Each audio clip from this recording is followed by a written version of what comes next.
뉴송의 현지영 목사입니다. 법정에 가면 원고와 피고가 첨예하게 다투죠. 법리적인 싸움을 하면서 누가 맞느냐, 누가 틀리느냐를 싸우고 다툽니다. 판사는 법률에 따라서 혹은 과거의 판례를 가지고 누가 옳은지 그른지를 가리고 이 판결을 내리죠. 판사들은 보통 이야기를 들어보면 일주일에 2개에서 3개 정도의 재판을 한다고 합니다. 나머지 일은요, 판결문을 쓰고 그리고 법률을 해석하고 이 예전의 판례를 보는데 많은 시간을 할애한다고 해요. 그만큼 누구의 말이 맞는지 틀리는지 그리고 거짓말인지 진실인지 가리는 것이 어려운 일이다라고 우리가 생각할 수 있겠습니다.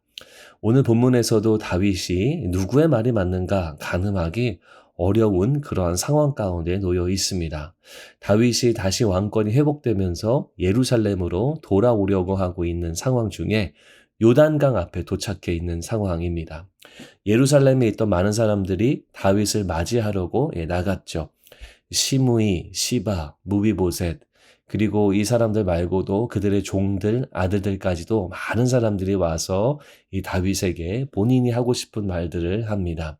특별히 시므이는 무슨 말을 하냐면 자신이 패역한 일을 했다 인정을 하죠. 범죄했다고 인정하면서 내가 사죄의 마음으로 제일 먼저 여기 왔습니다 라고 그렇게 고백을 합니다.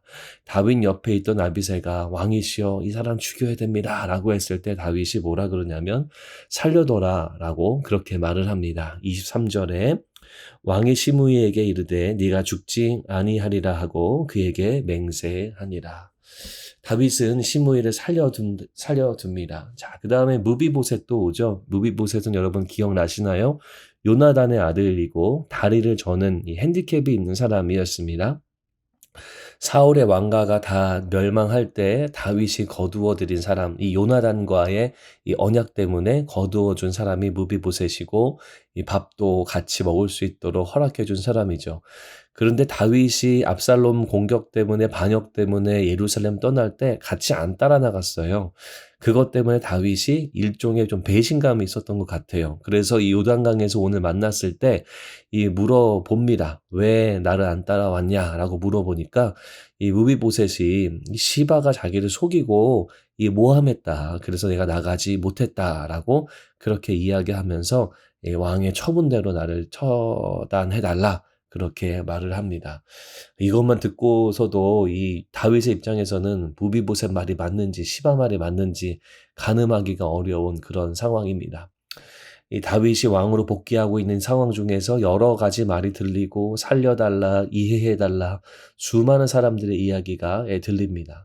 다윗에게는 뭐가 필요했을까요? 분명히 하나님의 지혜가 필요했을 겁니다. 이 사람의 말을 들으면 맞는 것 같고 다른 사람 말 들으면 맞는 것 같고 다윗은 이러한 상황 중에서 이 왕이잖아요. 자기가 가지고 있는 이 권력으로 이 모든 것을 처단내리고 누구를 죽이고 그렇게 결정하지 않고요.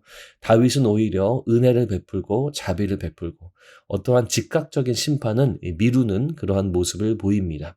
물론 이 중에는 나중에 솔로몬의 때에 처단받는 사람도 있습니다. 하지만 중요한 것은 이 왕권을 복귀하는 이 과정 속에서 정치적인 이유가 되었던 아니면 이 본인의 어떤 심적인 결정이 되었던 간에 본인의 권력 사용을 미루고 하나님의 공의를 실천하고자 하는 의지를 다윗이 보여주고 있습니다.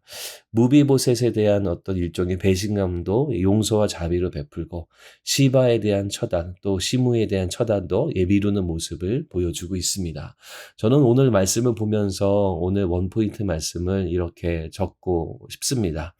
내 생각대로 말고 하나님의 생각대로 살자.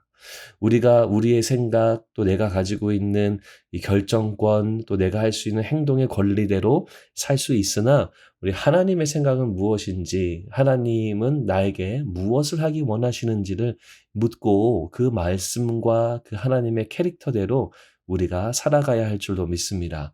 다윗도 그럴 수 있었지만 어떤 부분에서는 결정을 미루기도 하고 어떤 부분에서는 자비를 베풀면서 오히려 자신의 생각이 드러나거나 자신의 잘못된 판단이 드러나지 않게 하고 오직 하나님의 뜻을 쫓으려고 하는 그러한 모습을 우리 가운데 보여줍니다. 우리도 이러한 태도를 갖기를 원합니다. 우리의 생각대로 섣부른 판단보다는 하나님의 생각이 무엇인지, 이 상황 속에서 하나님의 자비와 하나님의 은혜는 무엇인지 우리가 기억하고 그것을 중심으로 살아가는 우리의 삶이 되었으면 좋겠습니다. 이것이 바로 하나님 중심의 삶이 아닐까요? 하나님을 더 존중하고 하나님을 나의 주인으로 모시는 삶이 아닐까 싶습니다.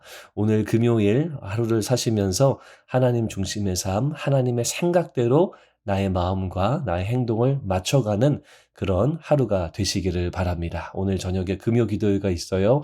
많이 오셔서 또 이 중요한 때에 다 함께 주님 앞에 기도로 부르짖는 우리 뉴송 교회가 되었으면 좋겠습니다. 기도하겠습니다.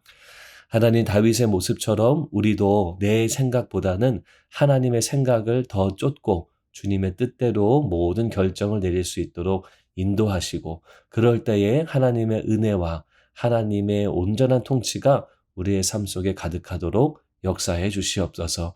주님 오늘의 삶도 다 주님께 맡겨드립니다. 예수님 이름으로 기도합니다. 아멘.